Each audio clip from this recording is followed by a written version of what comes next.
When you lose a bunch of close games, it kind of wears on you, but a credit to our players. They showed a lot of character, came to work every day. Nobody in this building was happy about that, particularly coming off an 8-win season the year before and a playoff appearance. And, we're always going to set high expectations here. We just didn't quite meet those, and the schedule was part of it. The other thing is we had some key injuries and, just not a lot of depth in a couple of places as we try to, build this program in the right way. There's only 8 players left in this program from the 2012 and 2013 recruiting classes.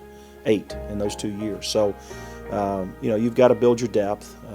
You be select with the transfers you take. And if you look at our opponent today, Central Arkansas, which obviously is a program that I was a part of for 14 years, they've got 23 or 25 seniors this year.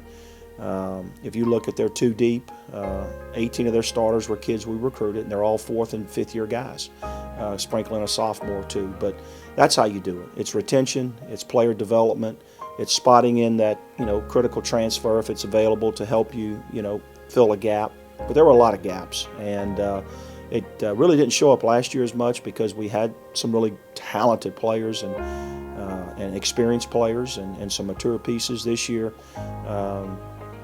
It's just been a little tougher sledding, particularly in the front part of our schedule, which was very, very difficult. But whenever you're trying to rebuild a program, you want to win every game.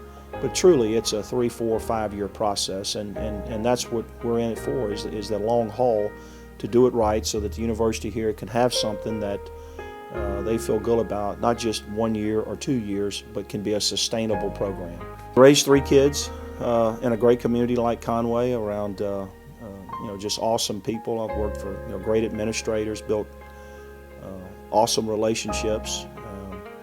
Obviously our on-the-field success is documented, and the thing that I'm probably most proud of is we graduated probably 400 football players in 14 years.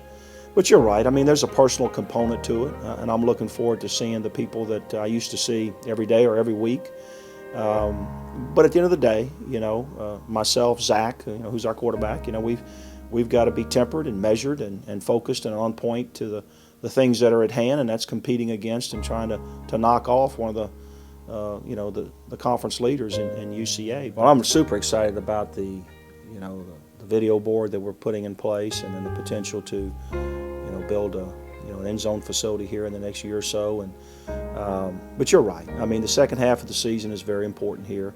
They always say they remember November. We want to continue to build the momentum the second half of the season, win as many games as we can. Hopefully, get our 4th in a row this week, and then with so many returning players coming back, and then I think where we are in recruiting and the possibilities we have there, it's really exciting time to be a Lumberjack. And I asked the media and our fans and alumni not to give up on us early in the year, because I knew we had a pretty good football team, but for various reasons it just didn't go our way. I think the future looks really, really bright, and if we can finish up the second half of the season here the right way, I think it'll build tremendous momentum going into the off season for the returning players, and certainly in recruiting for our staff, and then hopefully come back next year and get started a little bit faster than what we did in 2015.